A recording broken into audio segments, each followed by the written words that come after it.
And a very happy good morning to all my students. Welcome to the online classes of Al Hikmah School. First of all, I want to say big thanks to all of you for subscribe our channel. And if you are new on my channel, please then do subscribe it. Okay, let's read the book of Hindi. Now we will study first chapter of Shish Jugan.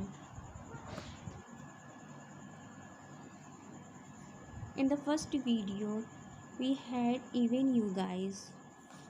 Now let's read the meaning of the front line of this poem. Let's look at this poem. मिट्टी में है जिसके सोना, नदियाँ धोती कोना कोना, गंगा ब्रह्मपुत्र और सतलुज मौज मनाती आए। कवि इस पंक्ति में कह रहा है मिट्टी में है जिसके सोना। कवि इस पंक्ति में कह रहा है कि इस महान भारत की मिट्टी इतनी उपजाऊ है कि इस पर हम अन्न उगाते हैं और वो उग जाता है, जिसे हम भोजन के रूप में ग्रहण करते हैं और अपना पेट भरते हैं। इसी मातृभूमि पर ईश्वर ने सोने के लिए हीरे की बहुत सी खदानें भेंट की हैं।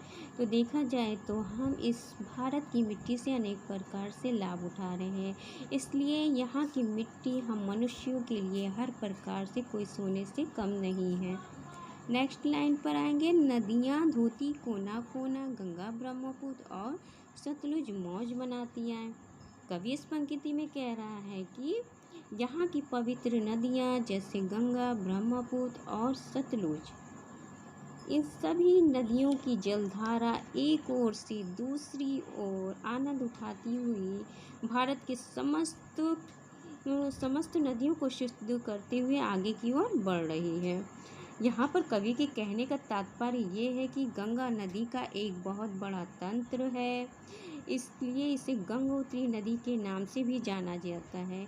ये 5 राज्यों से होकर गुजरती है। बच्चों, आपके इन्फॉर्मेशन के लिए बता दूं कि ये 5 राज्यों के नाम उत्तराखंड, यूपी, बिहार, झारखंड, वेस्ट बंगाल, इन 5 राज्यों से होते हुए बंगाल की खाड़ी में गिर जाती है और इस नदी का पानी बहुत पवित्र होता है। गंगा नदी का पानी ब्रह्मपुत्र और सतलुज और अन्य नदियों से संगम होता है, अर्थात मिलता है, तो अन्य और स्थानों वाली नदियाँ भी शुद्ध हो जाती हैं।